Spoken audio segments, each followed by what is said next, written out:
Managing Editor of the Nation Publishing Company, Mr. Brian Walker, staff, heads, members of staff, students, the alumni, retirees, Professor Matt Watt, Professor Matt Donald, Professor Andrew Downs, Professor Simon Anderson, not a retiree, but I acknowledge you, and good to see you all. Members of the media, ladies and gentlemen, a pleasant good evening to you all. We are happy that you could join us for this exercise in knowledge creation. Welcome to Cave Hill campus. And for some of you retirees, welcome back. Welcome to this opening lecture in this 60th anniversary lecture series entitled Building Resilience, Building Nations.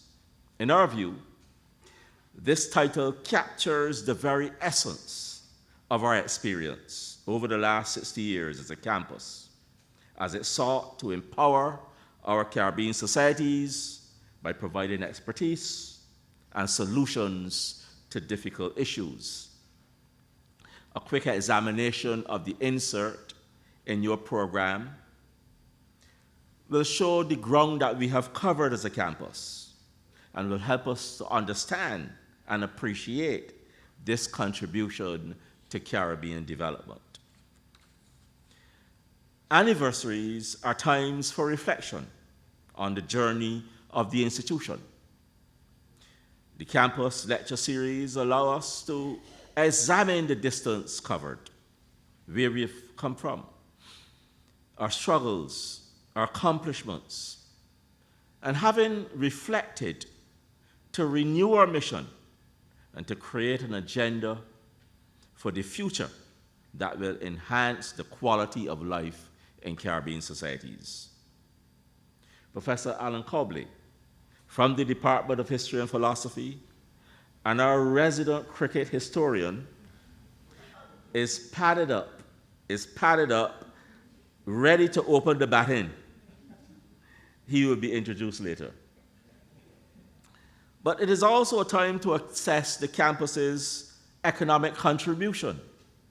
And hence we have the second lecture by Professor Winston Moore on the value of the Cave Hill campus. Our former principal, Professor Eugene Barretta, will also deliver a lecture on gender.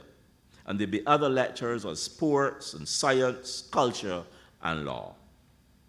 And these lectures run throughout the 60th anniversary period up until November.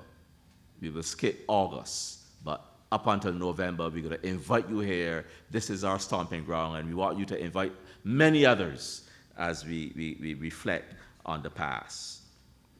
I wish to thank our subcommittee for these lectures, led by Dr. Innes and ably supported by Pat Atherley, for planning and executing this series. You know, as we reflect, we do so with many valued stakeholders. And these linkages are necessary for any university to survive and to prosper.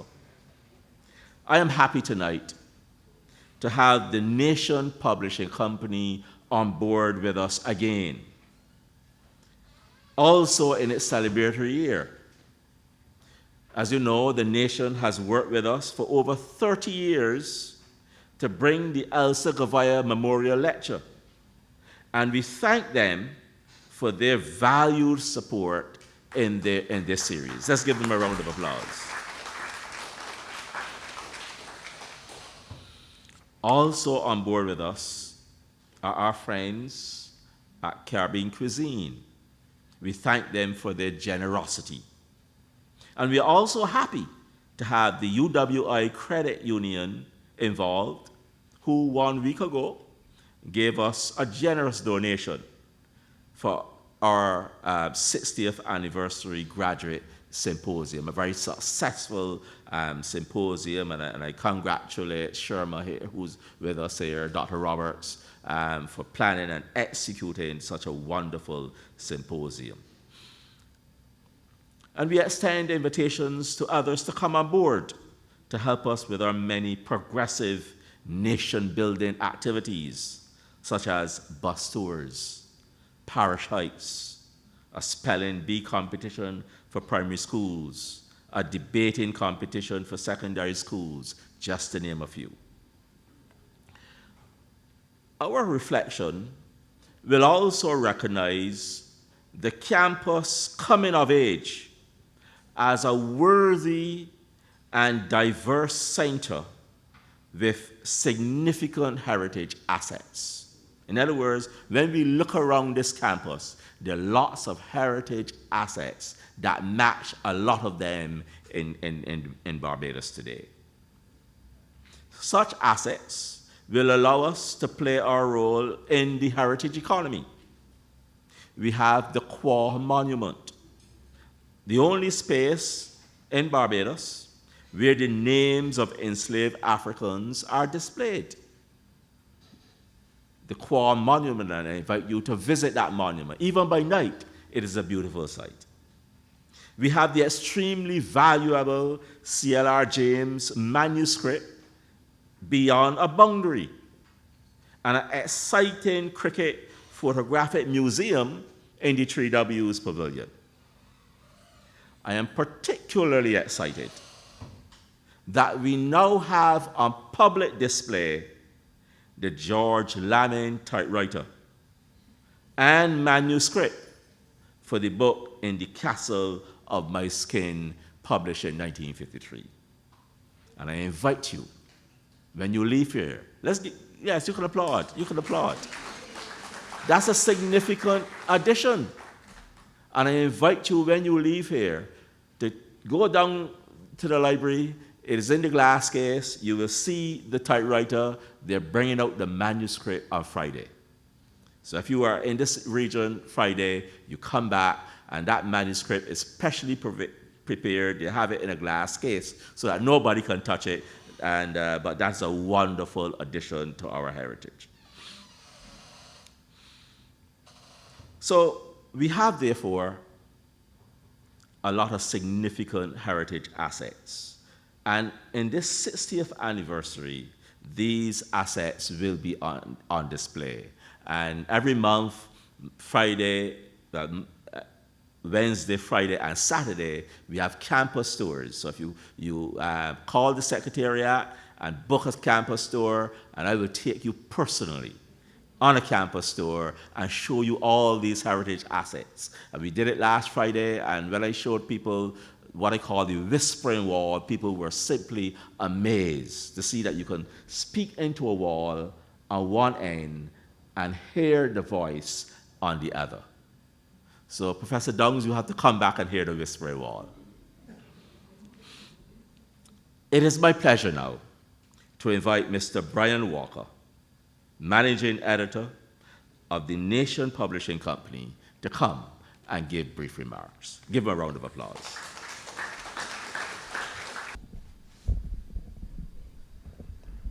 Good evening.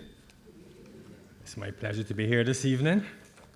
And let me congratulate you at the start on your special anniversary.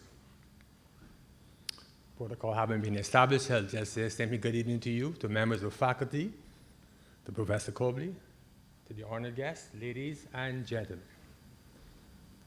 It is my honor to present a few words on behalf of the management and staff of the Nation Publishing Company Limited on this special occasion as the University of the West Indies marks its 60th anniversary as a pillar of the Barbadian community, a beacon on a hill, and a regional vessel sailing across the beautiful Caribbean Sea.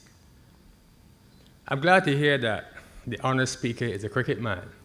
Because permit me to use a cricketing analogy this evening to talk about the partnership with the nation and UWI over the years. It has been like a batting partnership. You have built your innings from 0 to 60 by sacrifice, hard work, concentration, technique and skill, well-coordinated movements, proper shot selection. And I would wish that our current West Indies team would take an example from you as well. But I digress. You have known when to be on the attack and when to be in defense, when to drive and when to cut, and so on and so forth. But you could not have done it on your own. We at the nation have been one of your partners at the other end of the wicket. Like you, our mission has been to inform, educate, and elevate our people to a higher standard of living in this land, in the Caribbean, and across the world. Over the years, our partnership, we have permitted members of your academic squad to have access to and even pride of place in our various platforms to share their views and to postulate their positions on a myriad of issues.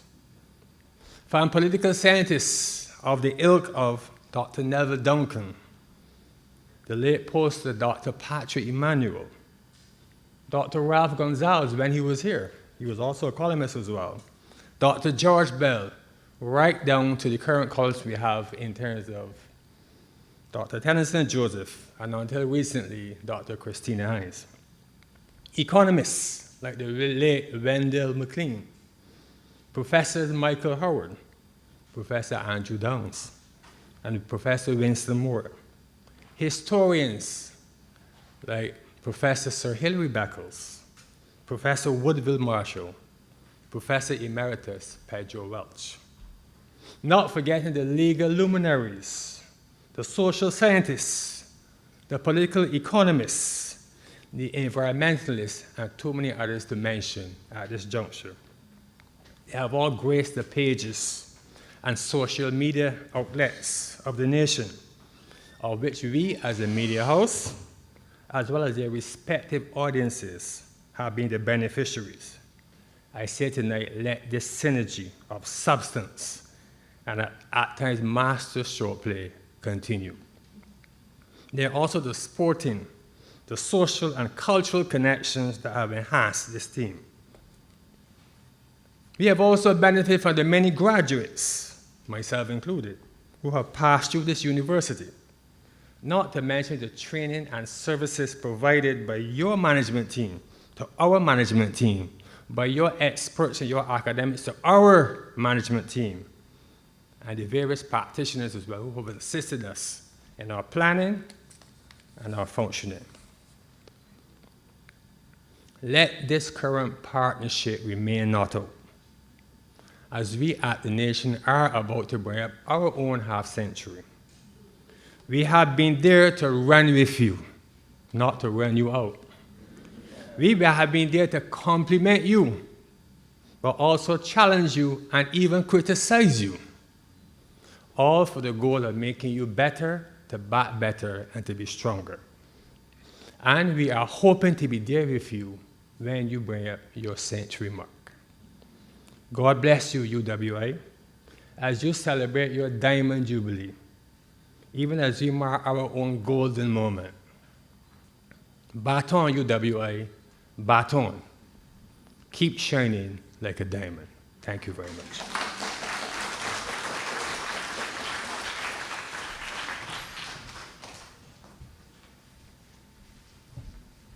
Thank you very much for those encouraging remarks, Mr. Walker. And of course, our resident historian is going to come next. Cricket historian. He tells me that I've always given him the stories on cricket to read, but he does an excellent job. Before we hear Professor Cobley, though, I just want to acknowledge our former registrar, Mrs. Jacqueline Wade. We're glad to see you. God bless you. And our Dean, Faculty of Medical Sciences, Dr. Adams. Good to see you as well. All right. I now invite Professor Frederick Ocean Odiamo, Dean of the Faculty of Humanities and Education, to introduce our featured speaker.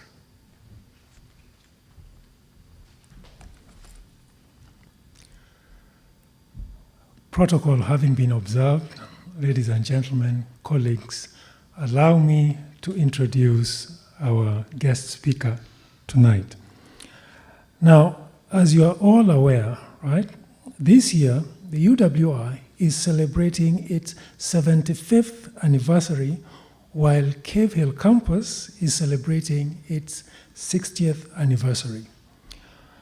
At Cave Hill, we have had a series of activities going on in celebration of the 60th anniversary. Tonight's lecture is part of the Legacy lecture series, which is an aspect of the 60th anniversary celebrations. Tonight's lecture is about the true story of Cave Hill campus. Right? I repeat, the true story of Cave Hill campus from its inception from 1963 to date. There might have been some twist stories, right, about Cave Hill campus, but tonight's lecture should be able to straighten those twist stories. Our presenter tonight needs very little introduction, if any at all.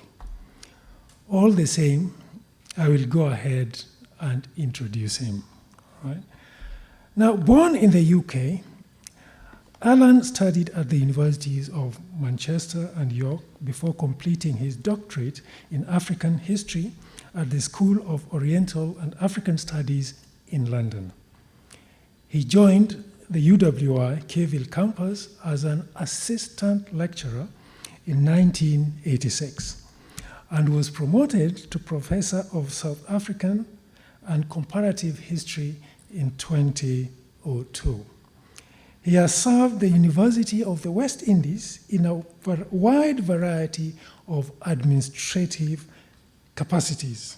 These include acting head of Center of Gender and Development Studies in 1997, head of the Department of History, 1996-1998, director of the School of Education, 2007-2009, chair, Joint Board of Teacher Education for Eastern Caribbean, 2007-2009, deputy director, Eastern Caribbean Center for Excellence in Teacher Training Literacy Program, funded by USAID, 2017-2009, Deputy Dean, Faculty of Humanities and Education, previously known as Faculty of Arts and General Studies, 1993-1995. Again, 1997-1998. And yet again, 2005 and 2008. Dean, Faculty of Humanities and Education, previously Faculty of Humanities, 1998-2003. Campus Coordinator for Graduate Studies and Research, 2008-2013. Pro Vice Chancellor with responsibilities for the Office of Board for Undergraduate Studies, 2013-2009. Co-Director of the UWI, University of Johannesburg Institute of Global African Studies, 2018-2022. And the list goes on, but I'll stop there. He is current chair of University Archives and Records Management Committee and a consulting editor of Journal of Caribbean Journal of Caribbean History, JCH. He previously chaired several university and campus committees. These include, among many others, University Evaluation and Promotions Committee for Library Staff, was inaugural chair of the University Quality Management Team, co-chair of the Technical Task Force on the proposal to establish a campus of the University of West Indies in Antigua and Barbuda, co-chair of the Implementation Committee for the UWI Five Islands Campus, Antigua and Barbuda, Vice Chancellor's Award of Excellence Committee, University Task Force on Quality, and again, the list goes on. Now, besides chairing committees, Professor A.Cobley has been a member of several university and campus committee, and I won't dare, to start mentioning all those unless you are prepared to stay overnight, which I'm sure you don't want to. Right? He has, he teaches courses in aspects of South African and European history and on the history of imperialism. He has published extensively on aspects of South African and Caribbean history. These include 12 books, monographs, over 40 articles and book chapters, and about 18 invited book reviews. He has made numerous conference and seminar papers, has several popular publications, and participated in numerous radio and television programs. Given Professor A.Cobley's length of stay and diversified experience at Keville, I believe that there are very few people, if any at all, who would be better placed to deliver a lecture on the Cave Hill story. Ladies and gentlemen, dear colleagues, let us all put our hands together and invite Professor Alan A.Cobley.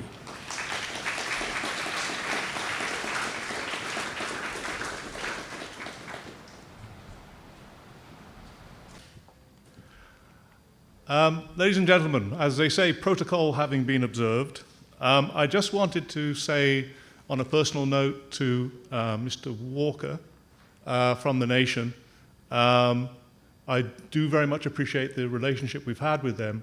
In fact, I was head of history when we negotiated with Mr. Hoyt to establish that relationship of the annual funding for the Elsa Gavaya lecture. So it is a relationship that we have valued over the years. And Mr. Hoyt was a wonderful, wonderful man. As I say, protocol has been observed, but I just wanted to say what a joy it is to be among so many friends. It is good to see you all. Thank you so much for coming out. A couple of preliminary remarks before I get going. The first thing to say, of course, is that we're meeting, and this lecture is being delivered in the shadow of the passing of at least two of our great stalwarts on this campus, Frank Alleyne and Andrew Lewis. And as fate would have it, they were actually graduates of this campus at the first graduation held at Cave Hill in 1968. Now, they are among many builders of this campus. And so I want to dedicate this lecture to all of the builders of this campus over this last 60 years.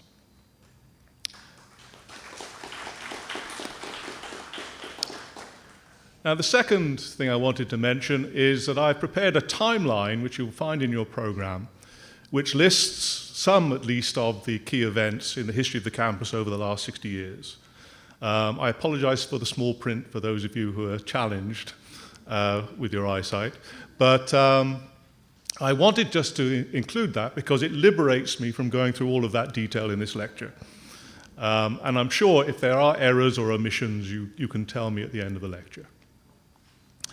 The third thing, just to say that I'm going to deliver this lecture in two parts. The first part, I'm going to talk a little bit about the origins of the university and how it came to Barbados, the early days at the harbour, and so on. And then in the second part, I'm going to pick up some themes to do with the development of the Cave Hill campus over the years. And there'll be a little intermission in between, which I'll come to in due course. And a final warning. Fred said to me before he came up to the podium, "How long is your lecture?"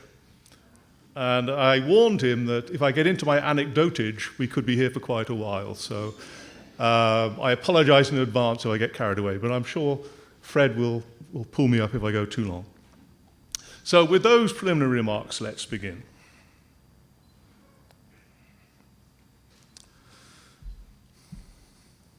The riots in the West Indies in the 1930s, including here in Barbados, shocked the British colonial masters to the core.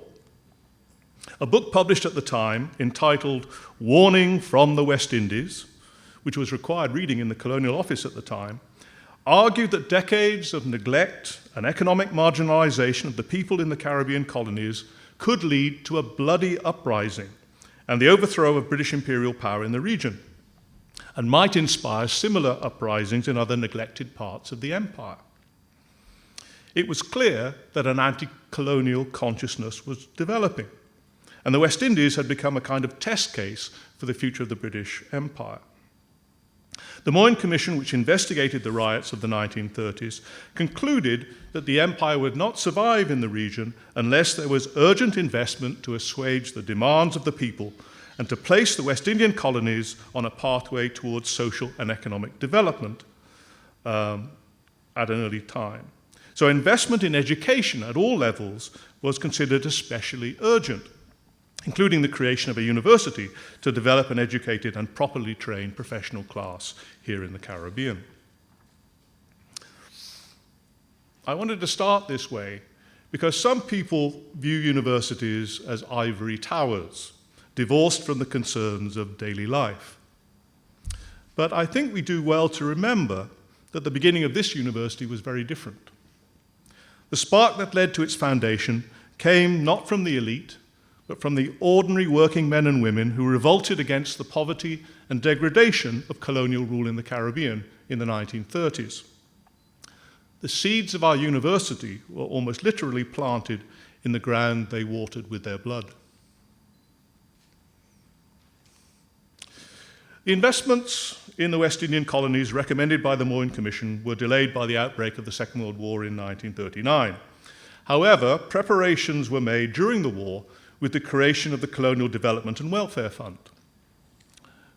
During the latter part of the war, the Asquith Commission on Higher Education in the colonies began planning for the establishment of university colleges to serve the British colonies in the Caribbean and West Africa in the post-war period. A subcommission chaired by Sir James Irvine and including two West Indians, Philip Sherlock from Jamaica and Hugh Springer from Barbados, proposed the establishment of a single University of the West Indies at the earliest possible date. The first step was the creation of a University College of the West Indies, which opened its doors at Mona in Jamaica in October 1948. And of course, we are celebrating the 75th anniversary of that foundation this year. Now, Hugh Springer, who you see here, served as registrar of the University College of the West Indies. He was the inaugural registrar. And I could talk a little bit more about Hugh Springer, but what I would say is that he's probably our most neglected national hero, and perhaps we need to revisit his story a little. So, to conclude this introductory comment, it is often forgotten that we trace our origins as a university to a popular uprising against colonialism in the West Indies in the 1930s. And despite strenuous efforts over the years to make us conform to a traditional British university, that subversive Caribbean heritage has been part of our DNA from the beginning. The aspirations of our people for freedom and for justice continue to shape the university's enduring mission up to the present. And that mission, simply put, is to promote the equitable development of the Caribbean and its people. So, the beginnings of the university in Barbados. Barbadians have been part of the UWI, of course, since its inception. Several Barbadians were among the 33 pioneering students who began their studies in medicine at the University College of the West Indies in 1948. By 1954, there were 39 Barbadians studying in residence at Mona, the largest group from any island other than Jamaica. The movement to establish a physical presence for the university in Barbados began in parallel with the establishment of the West Indies Federation in the late 1950s. During that time, a committee was formed to consider the future of the university college, led by a Barbadian, A.S. Cato. The comprehensive recommendations in the Cato Report of 1958 amounted to a blueprint for the evolution of the University College of the West Indies into a regional university. After Arthur Lewis took over as principal at Mona in 1960, he moved quickly to transform the college into a wholly independent West Indian institution with its own degree-granting powers and with a significantly expanded presence in the Eastern Caribbean. His first objective was achieved when the institution was renamed the University of the West Indies and given degree-granting powers by Royal Charter on April 2, 1962.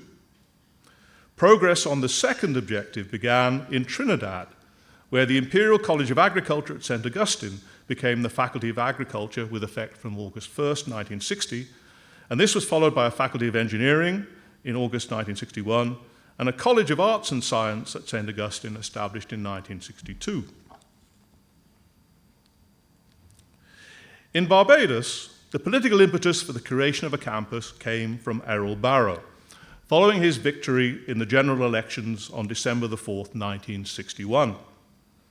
The new government's legislative programme, announced in Parliament 2 weeks later, included a statement that assistance would be sought for the establishment in Barbados of a liberal arts college to accommodate evening students for degree courses. The first step towards establishing the university in Barbados was the granting of 2 acres of land for the use of the extramural department of the University College of the West Indies at a formal ceremony at the Pine on the 25th of January 1962. And soon after, on February 7th, 1962, the Council of the University College approved a proposal presented by Cameron Tudor, of course then Minister of Education of Barbados, for the establishment of an evening institute in Barbados to teach up to 200 part-time students. Barrow and Tudor were convinced that education would be critical in the social, cultural, and economic development of the country as it moved towards independence. Accordingly, during their first year in office, they helped prepare the ground for the introduction of higher education in Barbados by abolishing fees for admission to government secondary schools and by increasing the number of university scholarships available. According to Sherlock and Nettleford in their history of the university, this meant that from 1962 onwards, more than 200 students a year from Barbados would be fully qualified to enter a university. When the University of the West Indies held its first council meeting in June of 1962, it heard a report from Arthur Lewis on the implications for future regional collaboration of the collapse of the West Indies Federation, which had collapsed just a month earlier. In his report, Lewis argued that the difficulties of accessing a single Caribbean centre for higher education following the demise of the Federation necessitated the establishment of as many university colleges as the region can afford. These liberal arts colleges should teach general degrees, he proposed, but not to honours level. In light of the new regional realities, the original proposal from the government of Barbados for an evening institute quickly morphed into a plan for a College of Arts and Science in Barbados on the model proposed by Lewis. The primary consideration in adopting the college model was finance. Lewis asserted that the staff required to teach for general degrees was about the same as required for a sixth form of a good grammar school. Therefore, he reasoned, college staff would be much cheaper to employ than the research-active academic staff already recruited for the Faculty of Medicine at Mona, University Hospital had opened in 1958, and of course the Faculties of Agriculture and Engineering. However, while teaching in arts and general studies could be delivered in several locations across the region, he argued that high-cost disciplines would benefit from continuing centralization in a single location. And of course, this set a pattern for the UWI which would endure for decades. Now, when it came to social sciences, Lewis believed that degree programs in those disciplines would be less costly to deliver than the natural sciences, but still required a level of specialization that made them more expensive for delivering degrees in arts and science. This meant that for the time being, provision for teaching the social sciences at the colleges in Barbados and Trinidad would be limited and subsumed under the title of general studies. Ironically, although a Faculty of Social Sciences was established at Mona in 1960, the adoption of the college model in Barbados in 1963 delayed the establishment of a Faculty of Social Sciences at Cave Hill until 1975. And I'll say a little bit more about that later.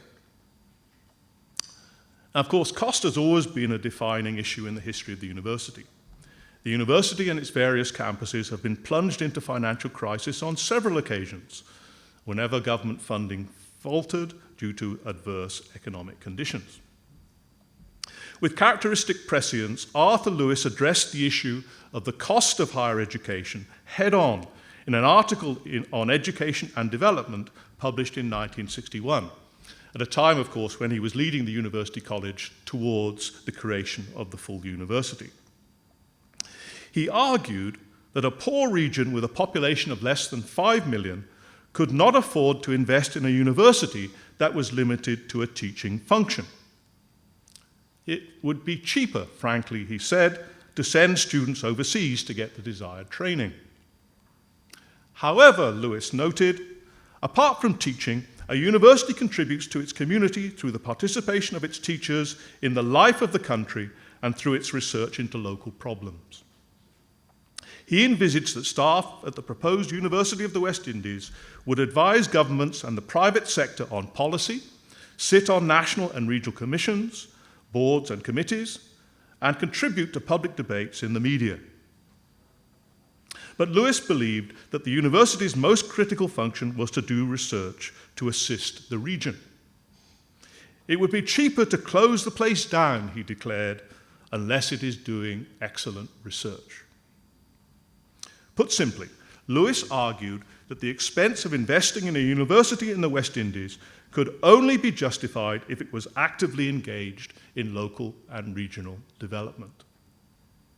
This is why, to this day, the criteria for assessment and promotion of academic staff at the UWI includes public and professional service, scholarly activity, and an active research agenda, including, and in addition to, excellence in teaching.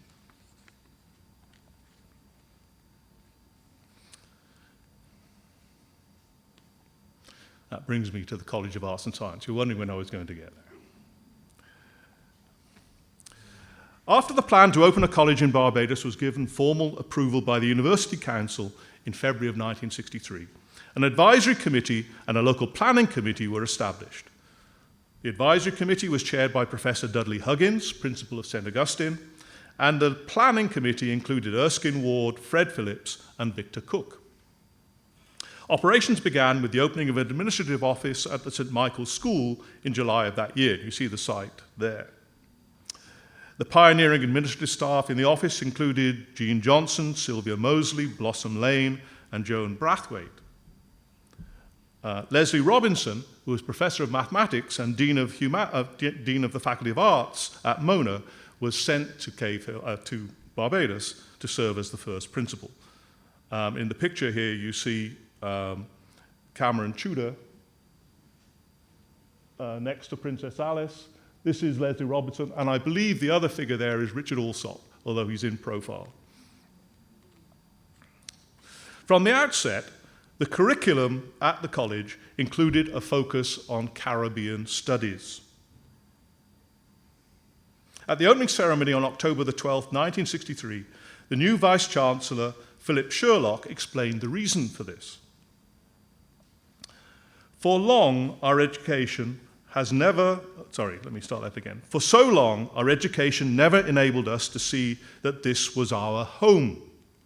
And the true purpose of our insistence on Caribbean studies is to make certain that our university education itself shall be something indigenous, something that at the same time belongs in a particular way to this community, and yet is never parochial, but is conscious of the universality of scholarship and knowledge.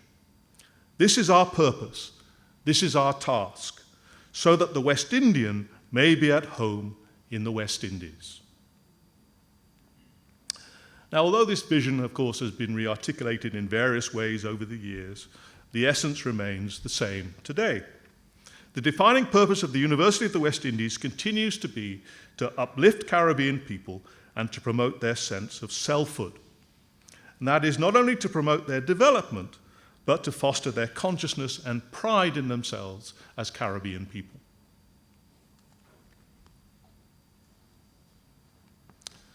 Now, from the opening of the College of Arts and Science on October 12, 1963, until a purpose-built campus was ready for use at Cave Hill in October of 1967, the college occupied the old steel sheds erected by the JCs for a national trade fair at the Deepwater Harbour. Though some refurbishment took place before the college moved in, the site was compared somewhat unkindly by one student as having a bomb-scarred appearance. It was dusty and windswept, and classes were sometimes interrupted by the drumming of rain on the tin roofs. However, when Sidney Martin took up office as principal in 1964, he made it clear that the value of the new college would not be judged by the physical appearance of its buildings. It is not what buildings look like, or the fine equipment, or the beautiful grounds that will decide whether we expect our efforts to be worthwhile. It is what comes into the buildings, what goes on in the buildings and grounds, and what finally goes out, which will project the value of these efforts. The first graduation ceremony for the college was held at the harbour site on February 7th, 1967. There were 35 graduates, 30 BAs, 5 BScs. And at that ceremony, Geoffrey Delamore became the first student to be awarded first-class honours. He was also the first local graduate to become a member of staff at a lecture at Cave Hill in biology in 1972. And he went on to have a career at CDB, as many of you would know. And there he's been given his scroll by Woody Blackman.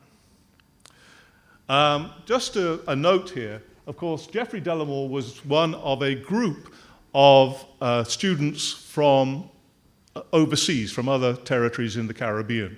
There were 11 of them in that first cohort of students in 1963, 9 from various Eastern Caribbean territories and 2 from British Guyana. All of the ones from the Eastern Caribbean, in fact, were funded by CEDA from scholarships from them. But I wanted to make this point because, of course, Cave Hill has always seen itself and has always really been the Caribbean's, the university's, let me put that, how do I put this? The campus for the Eastern Caribbean. And in fact, Errol Barrow at one point, when he was making a speech in 1966, let his tongue slip and called the University of the Eastern Caribbean, which caused tension later, but that's another story, as they say. Okay, so the move to Cave Hill. Let's go on to Cave Hill. Initially, the government of Barbados had invested in 7 acres of land at Sherborne, where the Sandiford Centre now stands, as the permanent home for the UWI campus in Barbados. However, plans changed when Errol Barrow discovered the Cave Hill site. He told Philip Sherlock, quote, "I did not know there was so large an area of empty land in Barbados. I spotted it while doing a solo flight," of course Barrow was a pilot, "searching for a campus for our branch of the university. We were thinking of the Pines, but I wanted a more impressive site, one that stood out like a beacon, and there it was, within easy reach of Bridgetown. It wouldn't be too expensive to put in roads, water, lights, and the rest. And see, at Mona you look up at the mountains, but here you look out across the ocean. It's the only campus with a sea view. Now, this picture is of the Cave Hill site in 1965. You can see, well, let me just go from the mic a little bit. University Drive, sort of through here. This is the campus site, and of course the Deepwater Harbour in the distance. So we're looking at it from the Wanstead side, I believe we would be looking at it there. Okay, and by the way, the inset, if you're wondering who that is Michael Gill and his future wife, Cynthia, looking at where Michael will shortly be working. So he is showing it to her as the place that he will be working at. That's what that picture represents. Now, according to Sir Woodville Marshall, in his book From Plantations to University Campus, the land on which the campus now stands included 18 plantations and small holdings, which were worked for centuries, of course, by an enslaved black population. The names of the 295 enslaved persons resident in the area at the time of emancipation are inscribed on the Cause Crest monument unveiled in 2013, which Henderson referred to. As Marshall explains, in typically forensic fashion, the name Cave Hill Campus was most likely derived from the pre-existing plan drawn up in 1959-60 by the Town and Country Planning Office for what they called the Cave Hill Development Area. Planning for the new campus at Cave Hill began in 1964 and was undertaken by Captain Tommy Tomlin, who also designed the airport. The foundation stones for the new building was laid in January 1966, and the first buildings were ready for classes to begin in October 1967. And let me just show you what the campus looked like then. Here you see on the left hand, you see the main buildings with the clock tower. On the other side, on the right, is from behind, where the quadrangle now is. Here we have the chemistry and physics blocks. Chemistry, in the left-hand picture, from your perspective left, the chemistry block is on the right-hand side, physics on the left. We're looking at it along the roadway from the entrance side, if you like. And then the other side, you're looking from the ellipse side at the back end of the physics building. And one other. Here we have the library and the Arts Lecture Theatre. Of course, the space in front of the Arts Lecture Theatre is where graduations were held at Cave Hill for many years. I attended graduations there. On one occasion it rained and we were all sitting on metal chairs which then began to sink into the mud. But anyway, it was a wonderful site, but it got too small eventually. So you see the Arts Lecture Theatre on the left, the main library on the right. And in the foreground here, the grave of Sir Frank Worrell, looking very different from how it looks today, with the campus and the clock tower in the distance. You can't see it too clearly, but there is scaffolding on the clock tower here, showing it's just being built. Okay. So, the first classes, as I said, were held from October of 1967. And the formal opening of the campus, together with the first graduation ceremony at Cave Hill, took place on February 6, 1968.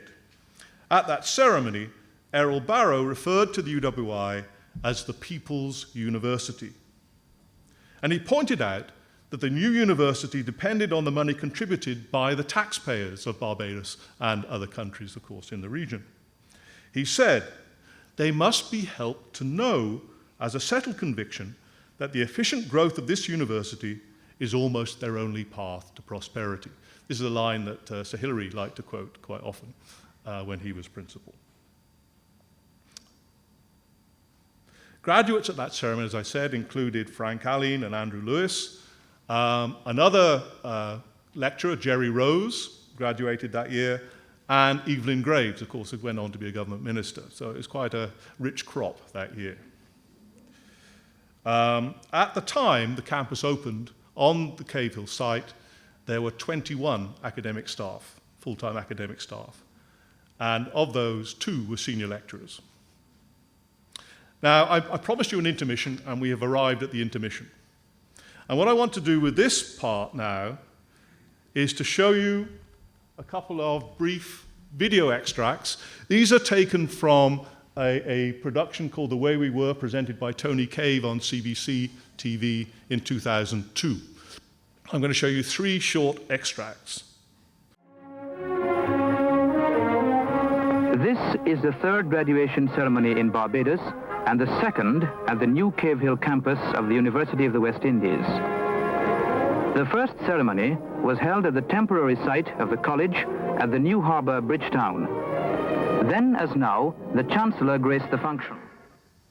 All right, I omitted to mention, of course, this is 1969, the 2nd graduation at Cave Hill. And hopefully we can move on from there.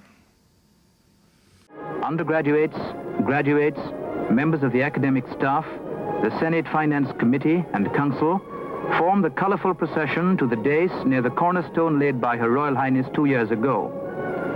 Undergraduates in scarlet gowns head the procession, followed by the graduates to be presented today.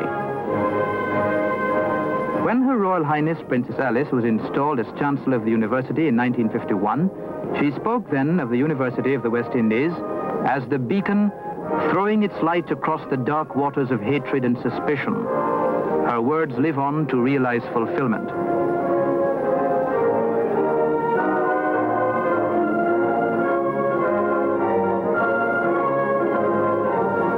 The college has already done much to liberalize West Indian thinking. Less than 100 yards away and looking on to this beautiful college, there's a Center for Multiracial Studies.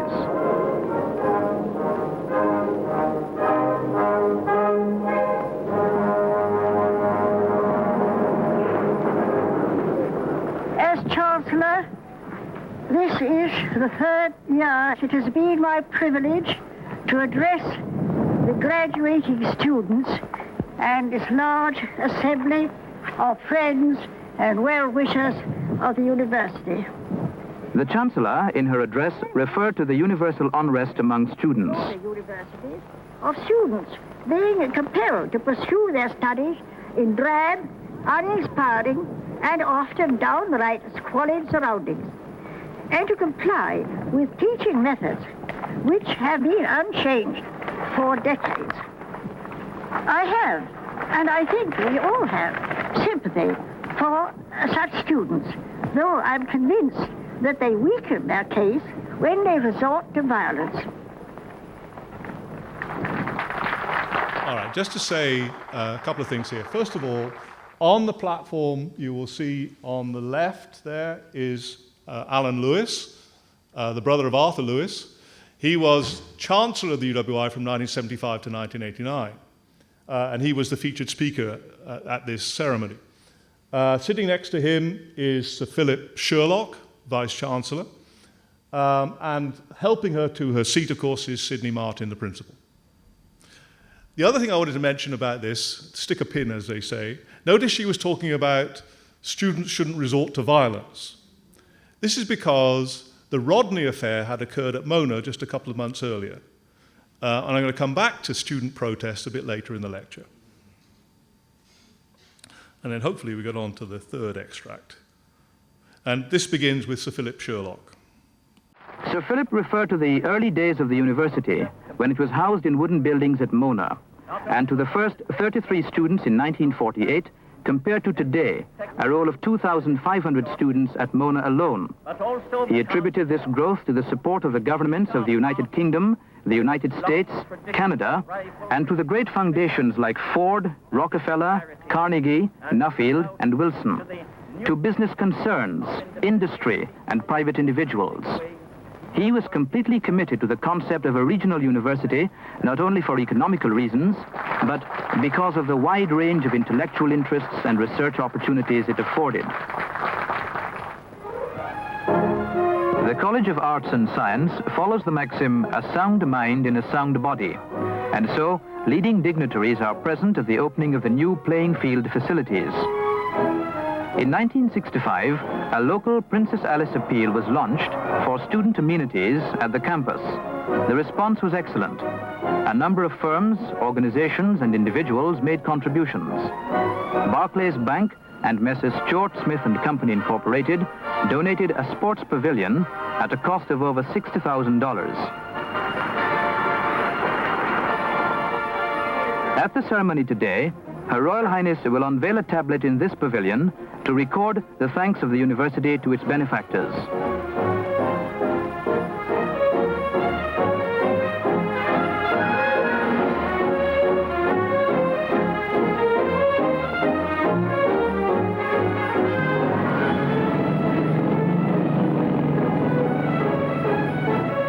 The late Sir Frank Worrell, the eminent Barbadian sportsman, advised the college on the design of the sports pavilion and playing fields. The facilities at present include a cricket field, football and hockey pitches, 2 hard-surface tennis courts, and a basketball court.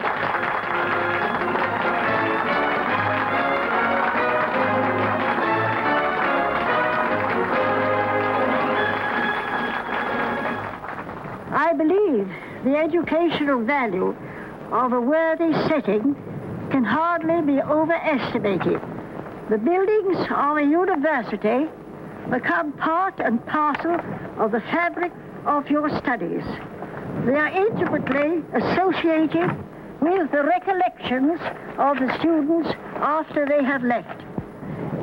They are the surroundings in which many lasting friendships have had their foundations. All right. Now, at the end there, you would have seen, as the thing panned across, you would have seen the SCR, Senior Common Room, and the Student Union. Those were the buildings you saw there. The other thing that I noted was the horrendous state of the football pitch.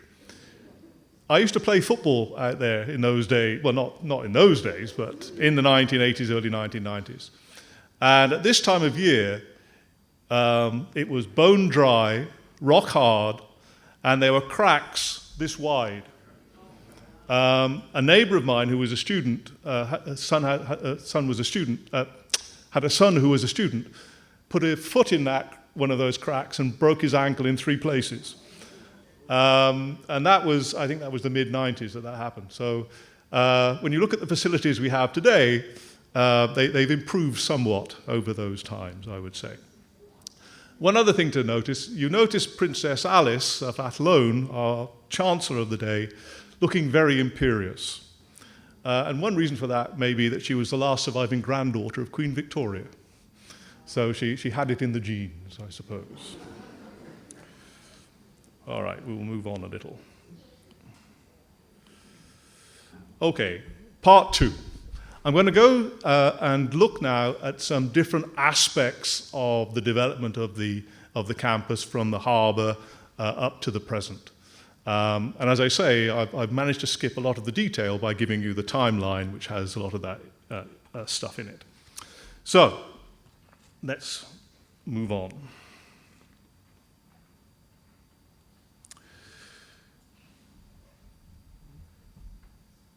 The campus administration over the years at Cave Hill has been blessed with remarkable continuity and by a succession of highly able and visionary leaders. And I think this helps to account for the resolute and resilient spirit of this campus over the years and as we look to the future. We have had just 6 principals in 60 years, and 3 of those, Sir Sidney Martin, Sir Keith Hunt, and Professor Sir Hilary Beckles, account for 50 of those years on their own.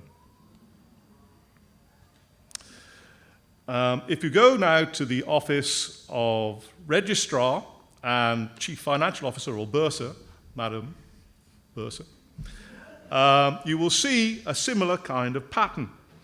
If we look at the Office of Registrar, Woody Blackman, Austin Alleyne, Andrew Lewis, Jackie Wade, and Ken Walters account for 50 years of service between them. And at the key position of Bursar, we have had just 5 chief financial officers, the longest serving of these, of course, the inimitable Victor Cook, who presided over the campus finances for over 30 years. Sir Woodville Marshall memorably described Victor Cook as, quote, jovial but tight-fisted. Just what you need in a bursar. Okay, now let's look a little bit at campus enrollment. This is a bar chart showing the campus enrollment from the beginning in 1963 up to the most recent figure for 2022. This chart of 60 years begins with 118 pioneers in 1963, and we reached a peak of 8,841 students in 2011-2012. Now, one remarkable feature of these figures is that in the first 50 years of our existence, there was almost continuous growth. There were only 3 years in that first 50 years or so when the campus enrollment did not increase. Nevertheless, the rate of growth in the early phase from the 60s to the 1980s was relatively modest.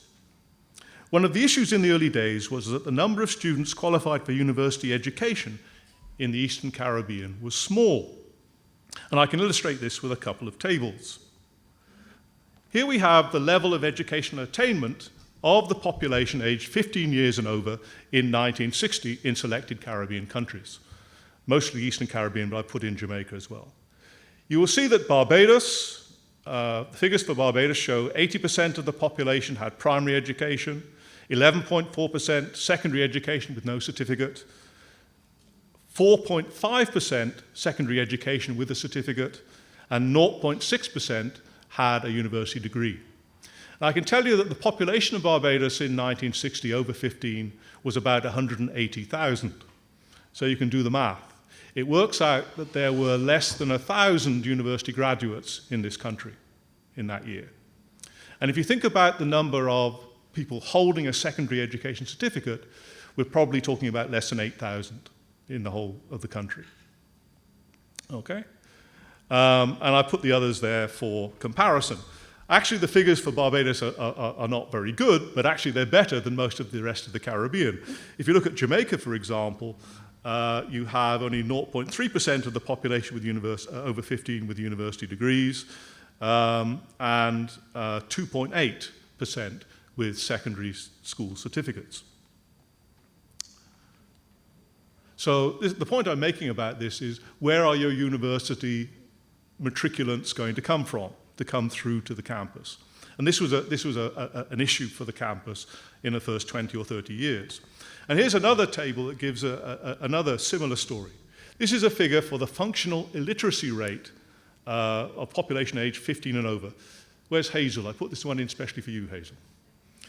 Barbados, you see the functional literacy rate over 15, 14.41% in 1970. Actually higher for females than for males. But again, Barbados is actually better than most of the rest of the region. In Jamaica, you'll see the functional literacy rate for adults is 23.91, but actually that's an amazing improvement on independence. At the time of independence, functional illiteracy in Jamaica was about 60% amongst adults. The other figure that really jumps out, Hazel, is St. Lucia. If you look at that, you will see that the functional literacy rate in St. Lucia has given us 64% for adults. Anybody know the reason why it is so high there, apart from Hazel? Yes, because much of the population, of course, speaks French Creole. They then go to school where they're expected to learn in English. This is one of the issues that Hazel had to tackle and has been trying to tackle over the years through her work. But this is just to illustrate that even into the 1970s, a large swathe of the region was not even close to qualifying to come to university. And so, although the university did grow year on year through that first 50 years, initially that growth was very slow. Gender balance. Eudene's going to speak about gender issues later, but I thought I would slip something in here. Now, of course, the majority of students enrolled at the College of Arts and Science in the early days were male, especially on the science side. But the balance shifted quite quickly in favor of a female majority by the beginning of the 1980s. By 1994, just over 60% of the students enrolled at Cave Hill were female, and the imbalance continued to grow until it peaked in 2011-2012 at 68.3% female to 31.7% male. And over the last decade, it settled to about 65% female, 35% male, or roughly a ratio of 2 to 1. Postgraduate enrollment, I haven't done a separate chart for that, but let me say a little bit about that. The first reference to the award of a graduate degree at Cave Hill, in the departmental reports at any rate, is in 1977, when Courtright Davis was awarded a Master of Arts in History. He's now Rector Emeritus of the Church of the Holy Comforter in Washington, D.C., and a Professor of Theology Emeritus at Howard University.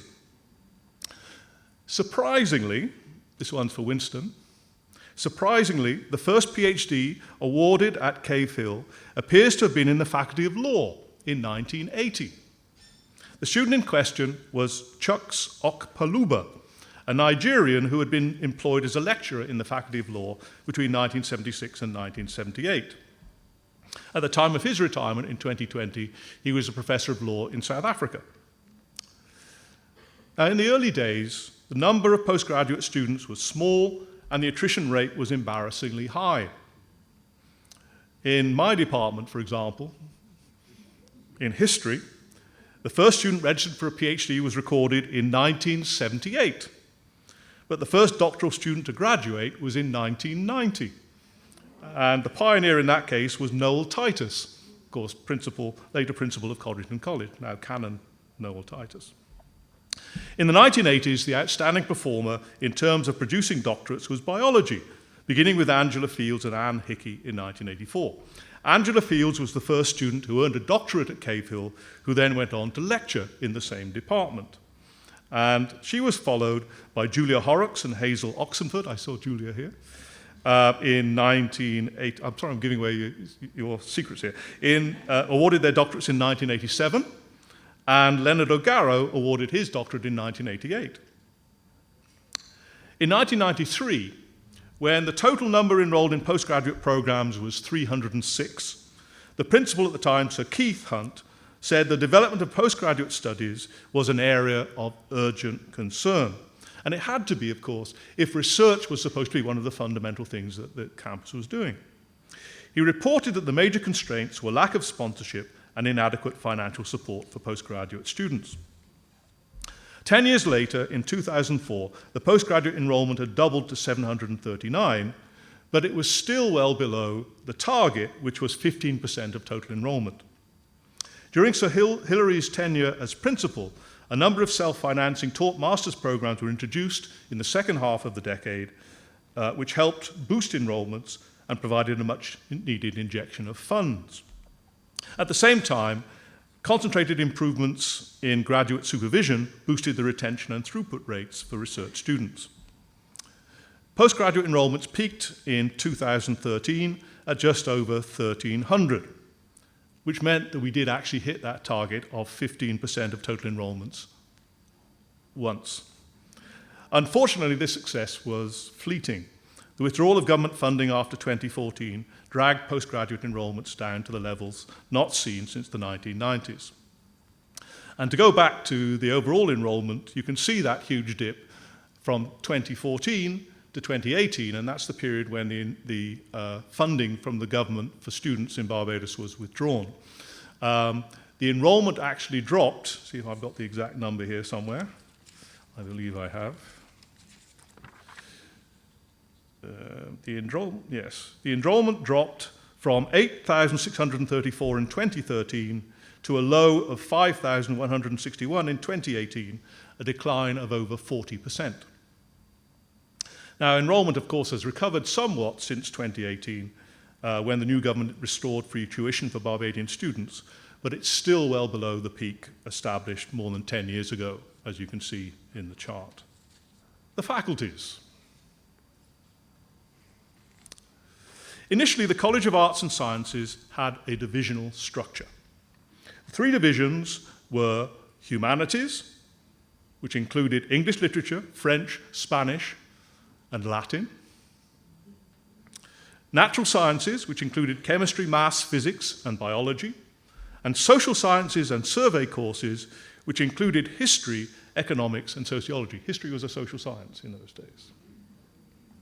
The other survey courses, offered were use of English, which of course was pioneered by Richard Alsop, who you can see here, teaching presumably use of English. You had also history of the Caribbean, led by Tony Phillips, development of civilization, led by Keith Hunt, and Caribbean studies, again led by Richard Alsop. Now, in 1964, the university established a Faculty of General Studies to manage the basket of disciplines offered at the college. When Cave Hill's academic board was constituted for the first time in preparation for the start of teaching on the Hill in 1967, Roy Auger was Dean of General Studies, University Dean, while Keith Hunt was the local Vice Dean. Now, teacher training in Barbados and the Eastern Caribbean was at this time being supported by the Institute of Education, while the teaching of medicine began in a limited way at QEH in 1968 with the Eastern Caribbean Medical Scheme. Since I see Peter here, I'm going to give an anecdote about Henry. Henry Fraser published his biography recently, autobiography, as you would know. He tells the story that having graduated in medicine from Mona, he came to Barbados to work at QEH and immediately came down with typhoid fever. So he spent 2 weeks in QEH with typhoid fever.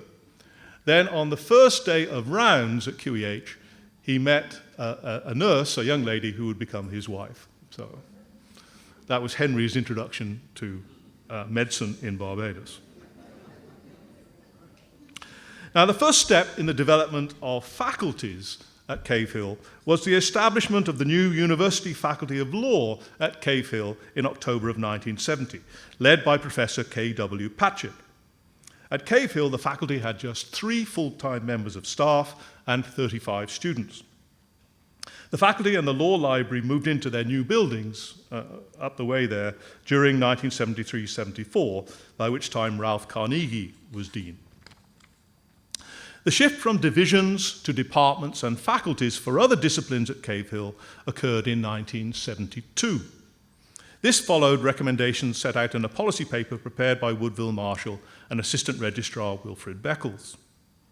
With effect from October 1972, the various disciplines were constituted in 7 departments, namely history, economics, including government and sociology, English, including use of English and linguistics, French and Spanish, chemistry, including biology, maths, including computer science, and physics. The biology department and the Department of Government and Sociology were established in 1976. The other major change that occurred in 1972 was the merger of the university-wide Faculty of Arts and the Faculty of General Studies to create the Faculty of Arts and General Studies.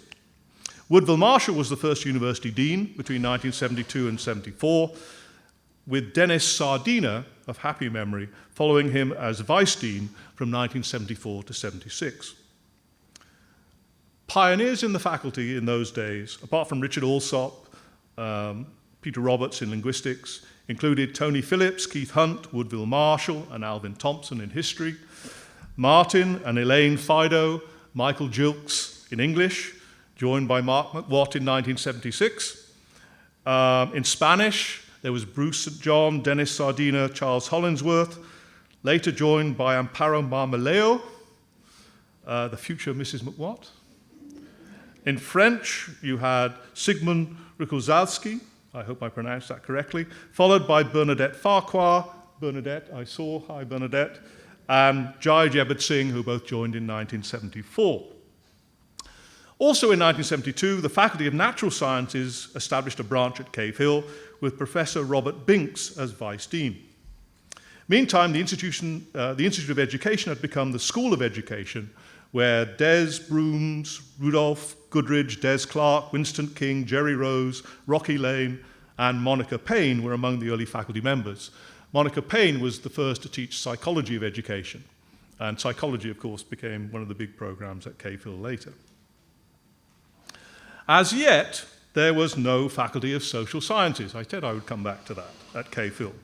So initially, the economics department became part of the Faculty of Arts and General Studies.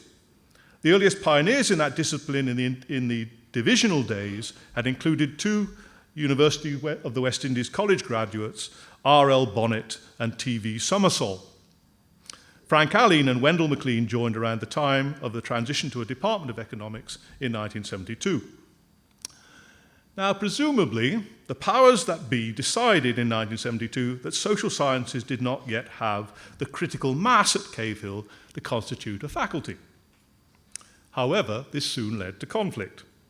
The social scientists felt that the development of their disciplines at K-Phil was being hampered by being subsumed under the Faculty of Arts and General Studies. As Sir Frank Alleyne recalled many years later, the core group of freedom fighters, Wendell McLean, Frank Alleyne, Neville Duncan, Christine Barrow, and others, met and developed a strategy for the development of the social sciences. And Wendell was the obvious choice for the position of leader as head of the Department of Economics. And you see here two pictures of Wendell McLean. The first one is of him as guild president at Mona, which is why he's looking so young and vigorous, and a little more mature in the other picture. I thought I'd better put both, otherwise you might not recognize him. Now, the proposal from the freedom fighters to establish social sciences with their own faculty was met with strong opposition. So in 1975, they took drastic measures by staging an effective occupation of the new building that was had been intended for the Faculty of Arts and General Studies. And of course, this is the building that now bears Wendell McLean's name. This action helped give birth to the new Faculty of Social Sciences at K-Phil. Now, in remembering those days, Sir Frank Alleyne credited Cynthia Fields Lane, an administrative officer and member of their implementation team, with keeping the group together during this struggle. I hesitate to say this, but there is some confusion in the chronology, because the annual departmental reports indicate that a Faculty of Social Sciences already existed in 1973-74, consisting of a Department of Economics and ISA. They were listed as the faculty. However, I assume, Andrew's shaking his head, I assume this is on paper only, and that FAGs continued to have administrative oversight until 1975. In any case, the annual departmental reports indicate that the full degree programs in social sciences were offered at K-Phil from 1975. And I believe the intake that year included Andrew. Yeah, there you go. He's lived to tell the tale, as they say. Okay. The next development in the faculties came in 1984, when the university administration throughout the region was restructured, driven partly by concerns about costs and partly by political considerations, as everything at UWI generally is. This was the change that established the distinction between the university centre and the campuses. One result of this was that the campuses were given much more operational autonomy. Each of the existing faculties at Cave Hill got their own deans, and the School of Education was upgraded to become the Faculty of Education, with Desmond Brooms as dean. The other deans were Bertie Callender, Charles Hollingsworth, Wendell McLean, and Mickey Warrant. However, in 1996, a further restructuring of the departments and faculties, or rationalization, as it was called, occurred, and this was in part a cost-cutting exercise. In the process, the Faculty of Medical Sciences was downgraded to the School of Clinical Medicine and Research. The Faculty of Education was merged with FAGS into the Faculty of Humanities, renamed the Faculty of Humanities and Education in 2002. And the Faculty of Natural Sciences was renamed successively the Faculty of Science and Technology, the Faculty of Pure and Applied Sciences, then the Faculty of Science and Technology again. One of the more controversial parts of that restructuring in 1996 was the creation of several multidisciplinary departments as a cost-sharing measure. The reconfigured departments included the Department of Language, Linguistics and Literatures, the Department of Biological and Chemical Sciences, the Department of Maths, Computer Science and Physics, and the Department of Government, Sociology and Social Work. I was wondering let me just say, I'm getting into the anecdotage part now, I apologize. But one of the interesting things about that, as you said, it was supposed to be a cost-sharing exercise. So they collapsed various departments into bigger departments. But instead of a department with one secretary, you now had a department with 3 secretaries. You only had one head of department, but within a couple of years, the various disciplines said, wait, that head of department's not in my discipline and can't represent us. And so you had the appointment of disciplinary coordinators, who then had to be paid as coordinators and get relief from teaching. And so within a matter of years, the faculty, the academic staff, had managed to remake the model back to pretty much where it was in 1996. Okay, I want to move on now, as I promised, to student and staff protest.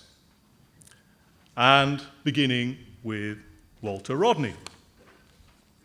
Now, Cave Hill has had a reputation over the years of being a relatively placid place, certainly compared to Mona.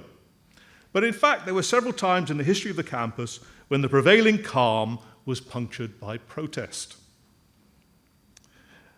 The first recorded instance of a protest at Cave Hill was sparked off by a report in the Barbados Advocate of October 17, 1968, of serious disturbances at Mona, leading to violent clashes between police and students. The clashes had occurred over the exclusion from Jamaica by the government of Hugh Shearer of Walter Rodney, then a history lecturer at Mona. Of course, this was the violence that you heard Princess Alice referred to. Incidentally, the president of the guild at Mona at the time was Ralph Gonzalez. Now, I thought it would be fun to hear a voice from the past tell us what happened at Cave Hill in the wake of that news. And so I'm going to play you a little snippet here, if it works, of Sir Sidney Martin. He said the students at the Cave Hill campus boycotted all lectures and sent off a protest cable to Jamaica Ministers of Home Affairs, Mr. Roy McNeill, urging that the ban should be rescinded.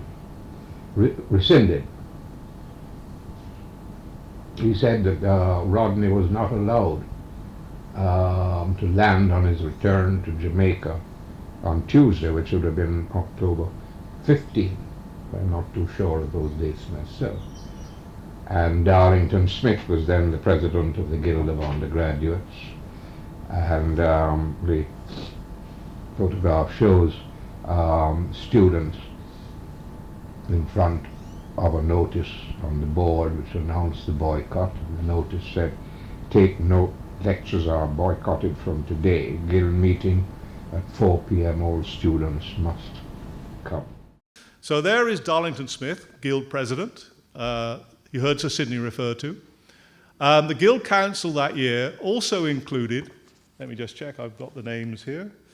It included Angela Carrington, Walter Eady, who was writing in the paper I saw just the other day, and a certain Leroy Trotman. Now, after the protest on the 17th of October, the following day, Sidney Martin chaired a meeting with students which was addressed by Professor Ray Wright, who had been sent from Mona by Vice-Chancellor Sherlock to explain the position in support of Walter Rodney. Meanwhile, Wiggott at Cave Hill, the West Indian Group of University Teachers, our union, passed a resolution calling on Prime Minister Errol Barrow to intervene in his capacity as a member of the University Council. And this is a long and involved story which I won't get into. But I want to get on now to the second student protest at Cave Hill, which broke out just a few months later in February of 1969. This protest was in response to the Sir George Williams University affair and occurred when Sir Roland Michener, the Governor-General of Canada, was visiting the campus at the end of February that year. Briefly, a professor at Sir George Williams University in Montreal was accused of racism and of deliberately failing all 6 Caribbean students in his class after he asserted that they were of inferior ability to his white students. Protesting Caribbean students, led by Rosie Douglas, future Prime Minister of Dominica, occupied a building on the campus, but the occupation ended when a fire broke out, destroying the computer center. Rosie Douglas was sentenced to 18 months in prison for arson and then deported for his part in the protest, and 14 other Caribbean students were deported to Trinidad. So what you see here is the protest by the students at Cave Hill. They had placards saying "Stop Racism" and so on. Apparently the Governor General was all for that, and he's holding up a placard as well. By the way, a lot of this is in the tapes that Tony Phillips made of Sir Sidney Martin. After Sir Sidney retired in 1983, Tony sat with him and recorded over 20 hours of interviews about his time at Cave Hill. And I just wanted to mention that because unfortunately nobody thought to do that with Andrew Lewis. I don't think it was done with Frank Alleyne. Unfortunately, Sir Keith is now not well enough to be interviewed. And so great chunks of our institutional history are absent because we didn't follow up as we should have. So I guess this is a moment for me to make a plea to all of the deans and all the faculties, the various units and so on, to think about your institutional history and try and keep a record, because when it's gone, it's gone. Okay, now the next notable protest at Cave Hill followed the Grenada Revolution on March 13th, 1979. Ralph Gonzalez, who you heard, was a lecturer at Cave Hill in government at the time. He'd joined in September of 1976. Recalled that Didacus Jules, now of course Director General of the OECS, who had recently completed a degree in English at Cave Hill, called him up on the phone. Ralph was at his home in Paradise Heights, called him that morning, the morning of 13th of March, to tell him the exciting news from Grenada. Gonzalez and Jules were soon both in Grenada. Gonzalez as an advisor to Maurice Bishop, and Jules to teach literacy classes there. He later became a minister in Grenada. According to Gonzalez, my ostensible purpose, let me go back a minute. As the new academic year approaches, is the new academic year 79-80, Gonzalez took a leave of absence. According to Gonzalez, quote, my ostensible purpose was to pursue some research work. My real reason was to envelop myself further in political work in St. Vincent and the Grenadines, in anticipation of general elections that were constitutionally due early in 1980. Now, 2 days after that general election in St. Vincent, on December 5th, 1979, there was an uprising in Union Island. Prime Minister Tom Adams sent troops from Barbados to assist the government of St. Vincent in quelling the disturbances. And this is where Mighty Gabby's song, Government Boots, comes from. It was about that incident. At the same time, Adams revoked Gonzalez's work permit, calling him a security risk and an agent of Cuban communism. Gonzalez recalled, I was, in the language of the day, persona non grata, in the eyes of the established authorities. At one stroke, I was denied an opportunity to work in my chosen profession in my region. I had a wife and child to feed.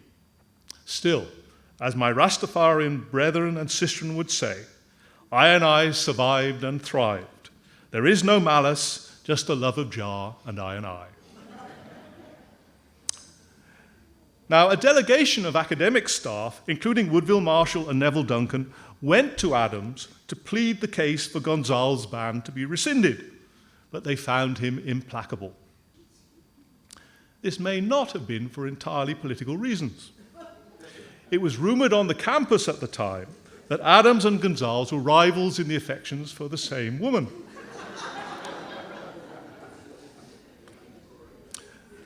Also in December of 1979, incidentally, Pat Emanuel, who was in ISA at the time, took leave to serve as Grenada's ambassador to CARICOM. Okay, now we come forward a little bit.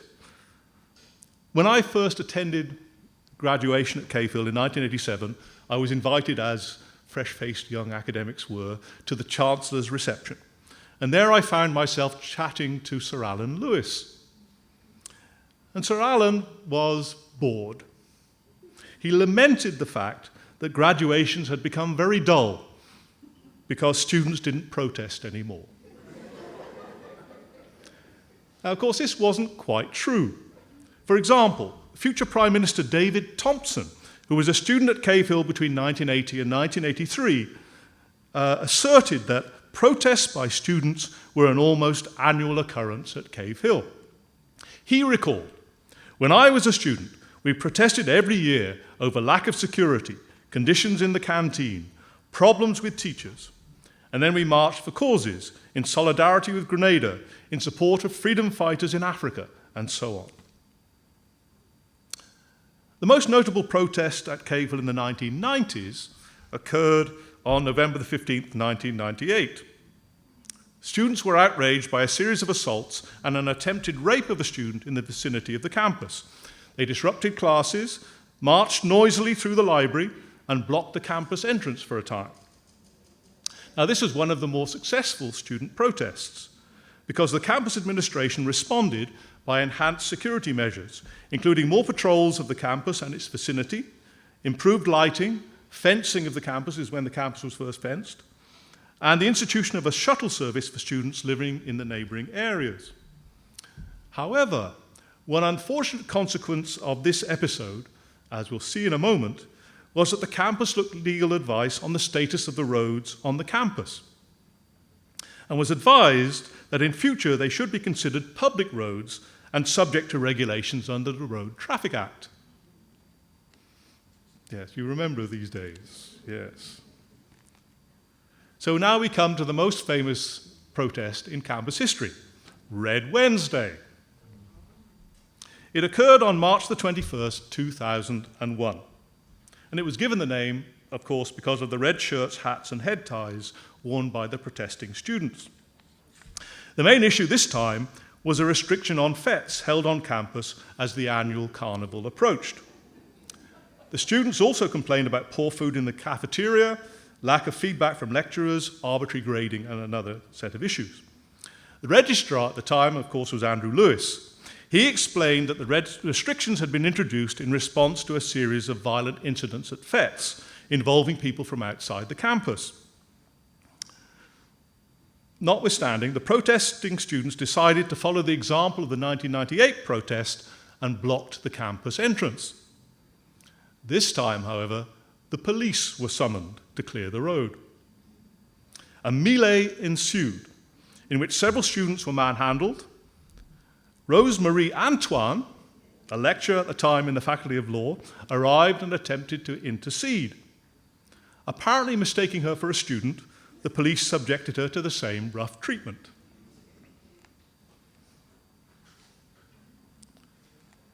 So these are some of well, I have a picture from The Nation here for you. These are the front covers from The Nation and The Advocate the following day. Clash at Cave Hill, said The Nation. Ugly UWI, said The Advocate. As a result of the clashes, Rosemarie and nine others were arrested for causing an obstruction, resisting arrest, and actually Rosemarie was also charged with assaulting a police officer.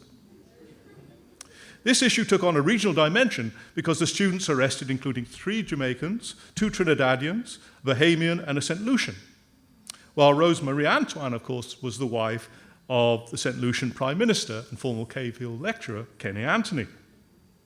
2 students were treated at QEH for their injuries. In addition to Rose Marie, recently inducted, of course, as principal of the St. Augustine campus, those arrested included the president of the Law Society, Purnell Charles Jr., the son of a former deputy prime minister and now a minister in Jamaica, Ellsworth Johnson, who's a government minister in the Bahamas, and Vioma Ali, later a well-known broadcaster here in Barbados. So here is Rose Marie getting arrested, and I gather the other picture is Ellsworth Johnson being wrestled to the ground by the police.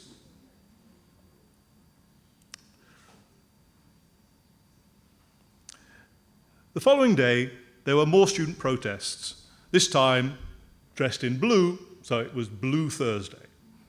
And there was a great outcry at the rough treatment that the police had given to the demonstrators. Of course, there was also a blowback on the other side. Cops did no wrong, said the police commissioner.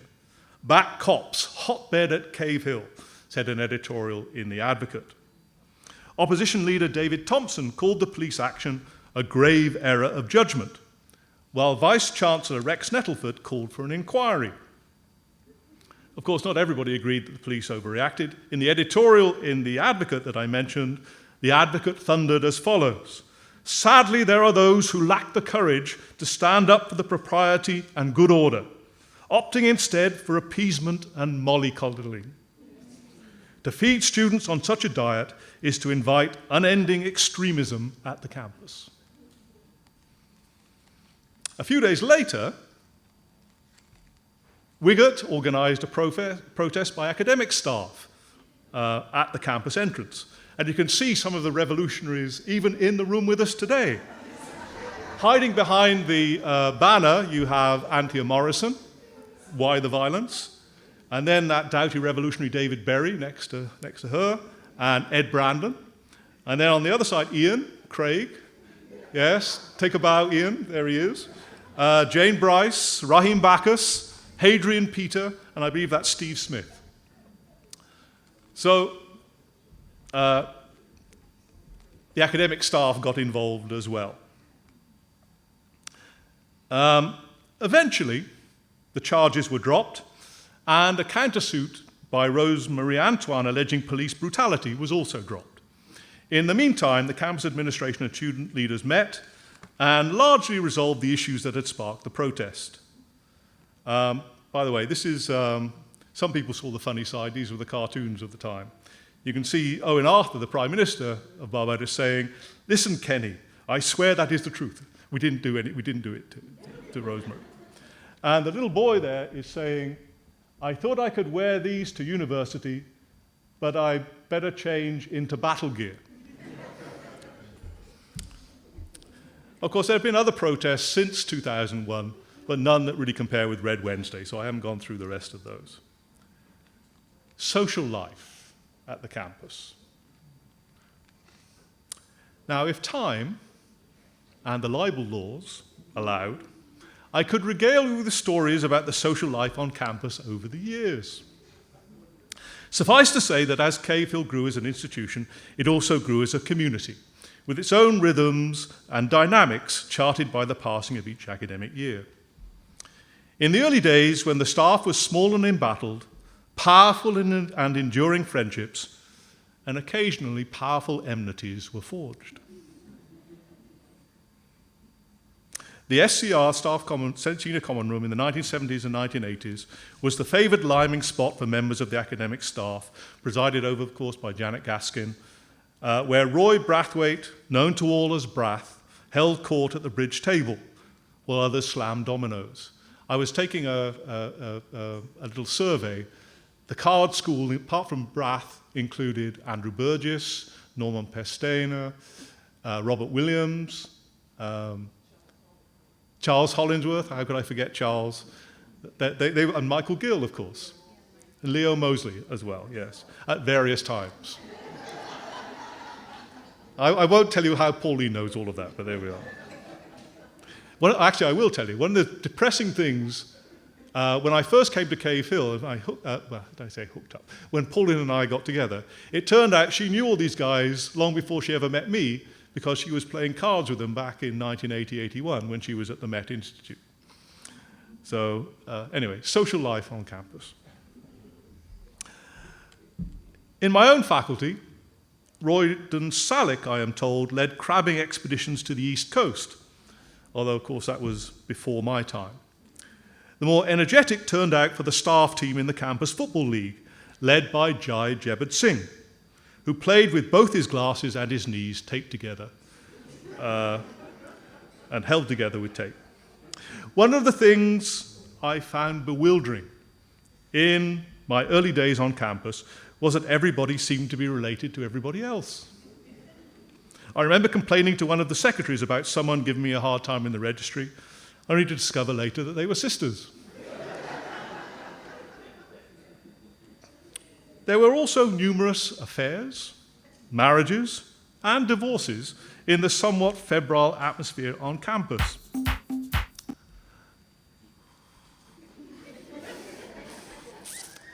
We have some of those couples here, the Watts, the Cobleys.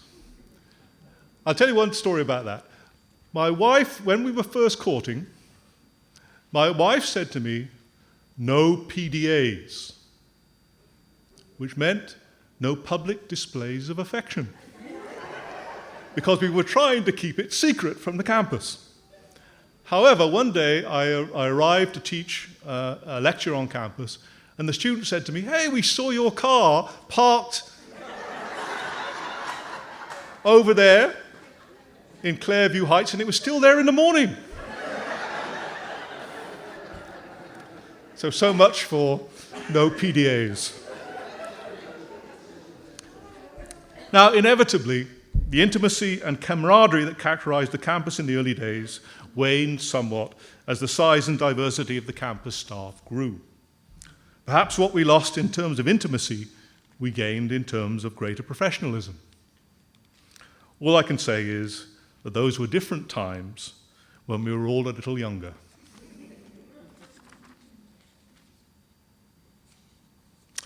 All right, I want to I'm approaching the end now, you'll be very happy to hear. This is a staff reception at the SCR marking the retirement of Sir Sidney. Yes, 5 minutes more, yeah. I'm going to wind up, more or less, with a little bit on the infrastructure or development at Cayfield. I can't go through all of that, obviously. I put some of it in the timeline so you can see when the different buildings were created and so forth. But briefly, this is the Cayfield campus as it looked in 1972, not long after it was opened. And on the right here, you can see the newly built Sherlock Hall, which had been opened the year before.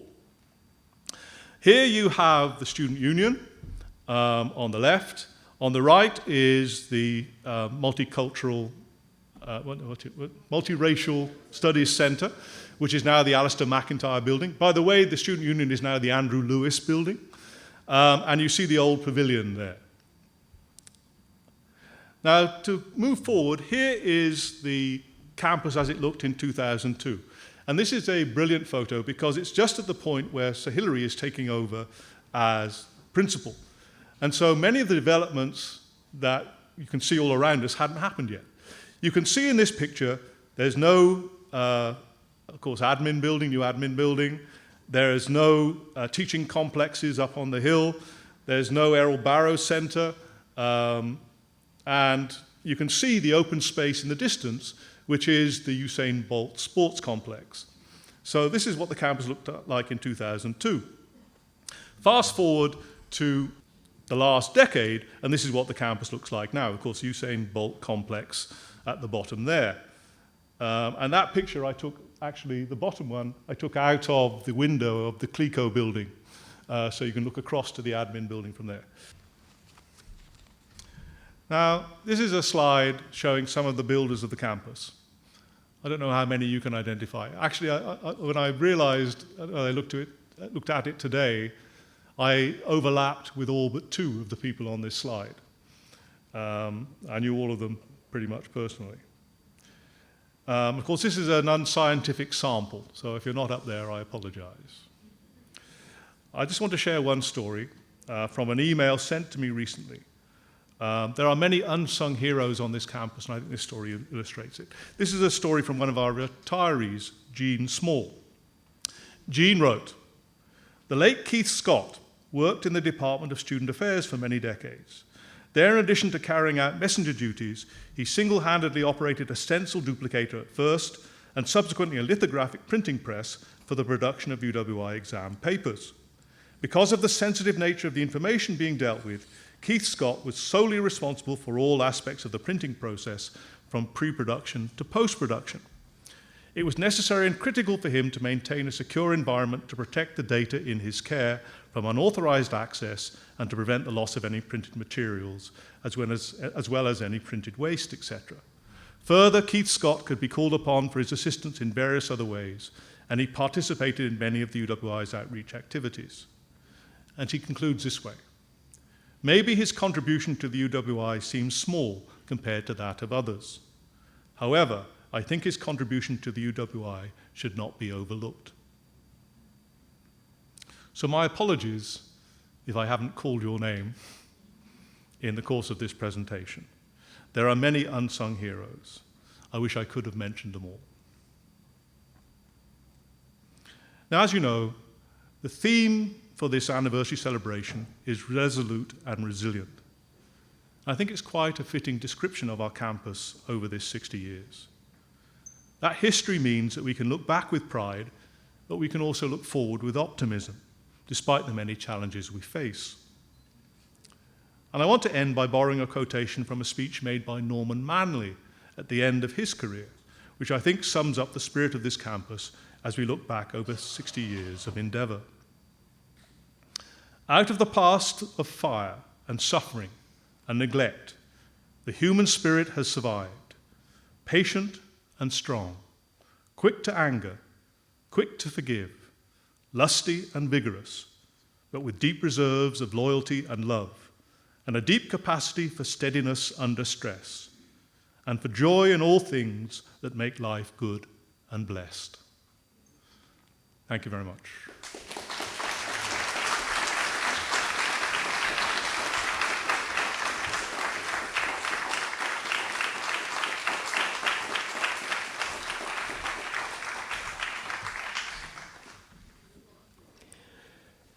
Yes, I think that was a very, very enlightening and interesting presentation about our campus. And I'm sure you'll all agree with me that it was indeed interesting. Let's give Professor A.Cobley another round of applause.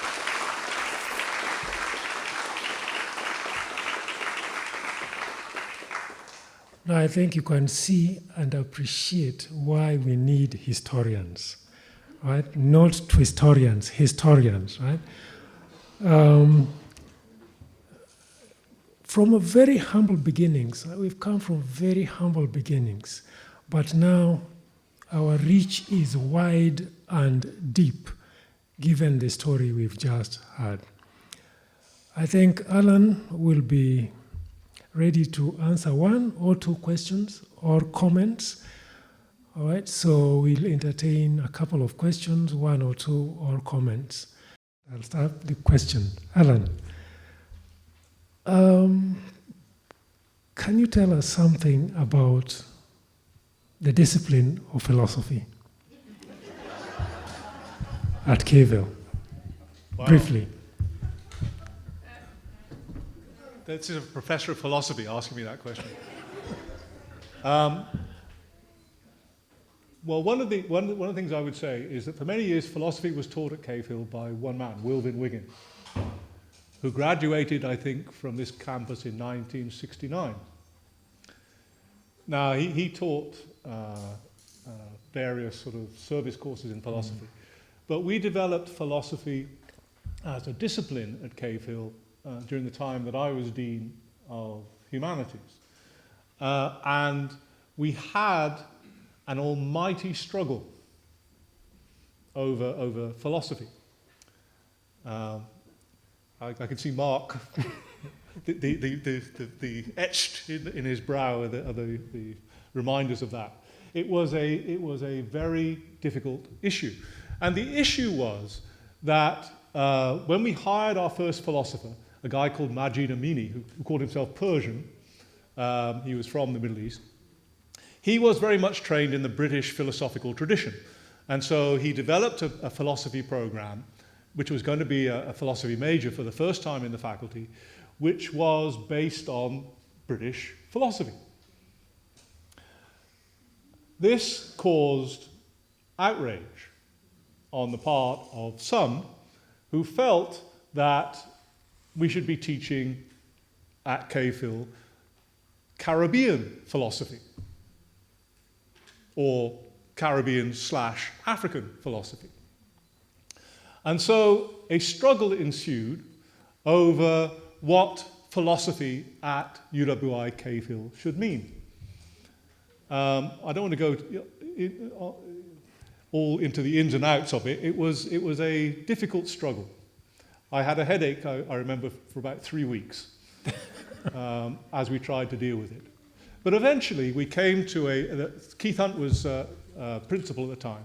And so Keith set up a committee, I think, if I'm right, Andrew Burgess chaired it, where he brokered a deal between social sciences led by George Bell at the time and myself to teach philosophy with an infusion of political philosophy, first of all, and more generally with an African philosophical content as well. Actually, part of that struggle at one point, George was trying to insist that philosophy belonged in the social sciences, but he didn't win that one. So we developed a philosophy program which was a kind of a hybrid based on trying to develop something that would be appropriate for Cave Hill. And the first substantive hire following the establishment of that philosophy major was Fred, who was a professor of African sagacity, as I believe. And of course, the philosophy program since that time has grown really from strength to strength. They have an annual CHIPS symposium, which is, brings world-renowned philosophers to Cave Hill. So it was a painful birth for that discipline, but it has, I think, really been an important addition to our program. Right, thank you for that story. Yes, Prof. Thank you very much for that really exciting lecture. And by people looking at glossy, computable book, it's really lots of information there. But my question is about the 3W's overall. First, why did Sir Frank Worrell, why was he interred here in Cave Hill?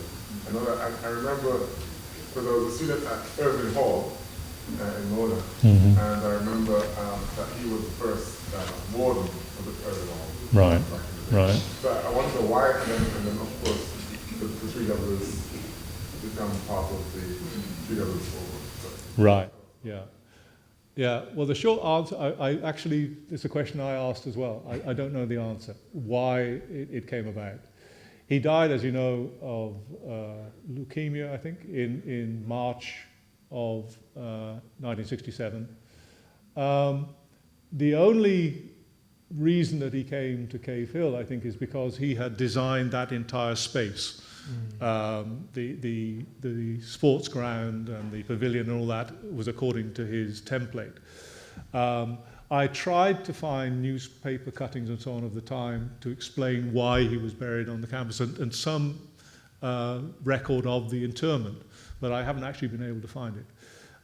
So that's, I don't know if Jackie or anybody knows the story to that. But it is a very interesting question.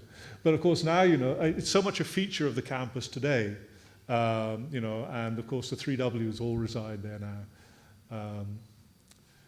Can I tell that terrible story about that Hillary used to tell about that? I'll tell you this story. Unfortunately, I should say that in contemplating this lecture, I thought I might do an alternative history of Cave Hill, which would be a very different lecture indeed. One of the stories to do with the grave of Sir Frank Worrell, and I heard this from Sir Hilary, so you can blame him for this story, is that when Lady Worrell died, she asked to be buried with Sir Frank. But when it came to opening up the grave and so on, the guys who were doing preparing the grave refused to put Lady Worrell on top of Sir Frank. And so they had to take Sir Frank's coffin out, put Lady Worrell underneath, and Sir Frank on top. So Sir Hilary says.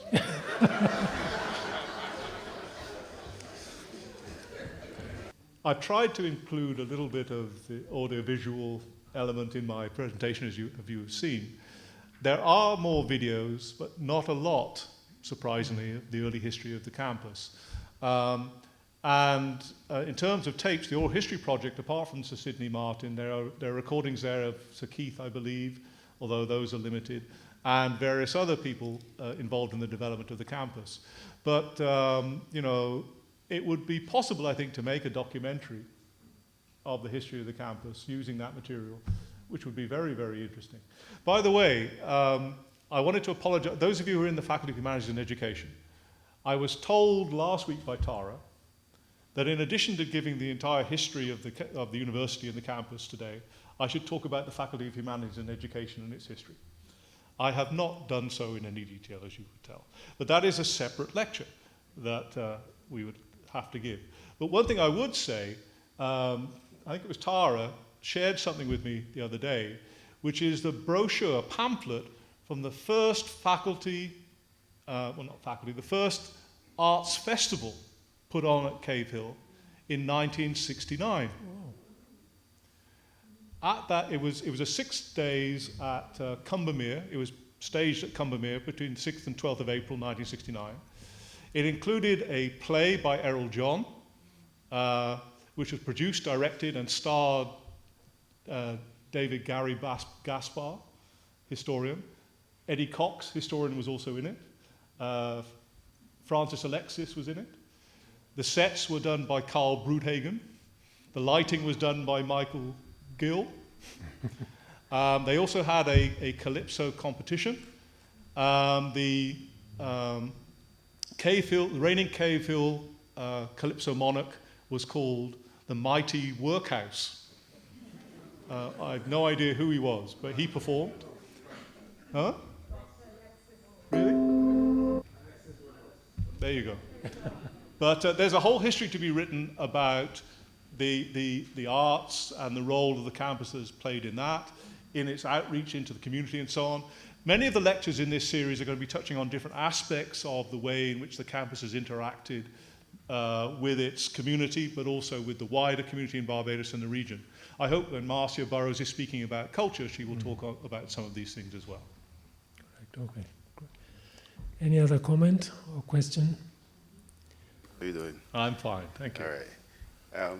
Mr. A.Cobley was my professor at the Rise and Fall of Apartheid. This man set that whole course on fire. That I only want to come to Cave Hill to listen to Alan Cobley. That was it. Anyway, he inspired me to go to law, remember?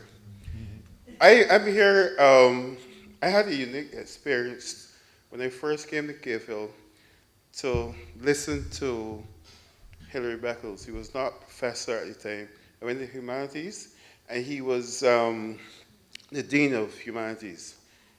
All these buildings that you're seeing, all this development, he outlined that to me as his vision in about an hour and a half. I sat across the table from him, and that was a unique experience to see it come to fruition.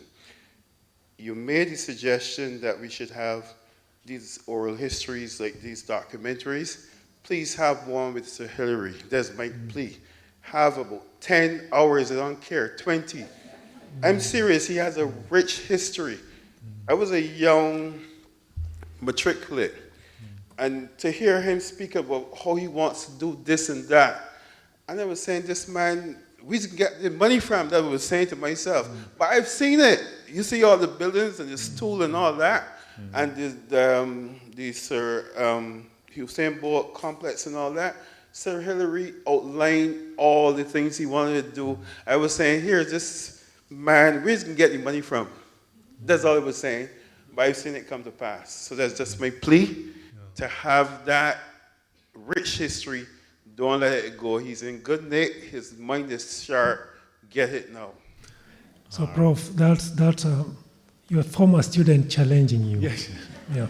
No, well, you know, I mean, absolutely. That's why I showed the sort of 2002 picture and the 2016-17 picture. The transformation of the campus was amazing. There were at least, I think, 15 major buildings went up on the campus in that 13, 14-year span. You know, what I would say, though, I mean, so Hilary was obviously the presiding genius behind a lot of that and raised a lot of the money. But there's a whole team there. Andrew Lewis, as I mentioned, was a very important part. After he retired as campus registrar, he continued as director of planning.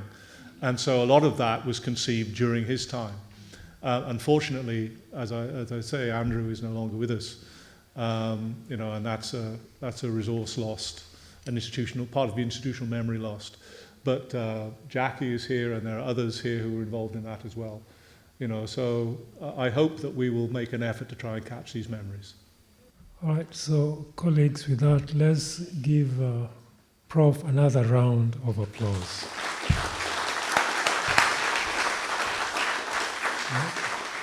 And I think now Tara can take over. Well, thank you. It's my pleasure to move the vote of thanks, and I would like to thank our illustrious panel. We've already given them applause, but I would like to thank Professor Cobley and our chair, Professor Frederick Ocheng Odiambo, for giving their time this evening in their preparation for today's inaugural lecture. I would like to thank our sponsors, the Nation Publishers Limited, the UWI Cooperative Credit Union Limited, Caribbean Cuisine, who we will be inviting you to partake of some of their refreshments afterwards, and UETV. And of course, all of the staff who brought their time to bear on our preparations this evening, including our staff from the Office of the Registrar, Marcoms, UE Security, the UE Ushers, Yvette Tull and Julia Bailey-Smith, the 60th Anniversary Secretariat, and the Lecture Series Subcommittee, which some of our members are here, who prepared the lecture series with us, and Toika Ford from the 60th Anniversary Secretariat, Anne-Marie White, who helped tremendously with planning this evening, and Mrs. Atherley, Patricia Atherley, who has really helped me get all of our ducks in line for this evening as well, and Shelley Brathwaite from the Department of History and Philosophy. I want to end by thanking you all for attending this evening. So thank you again. Have a safe, pleasant night home.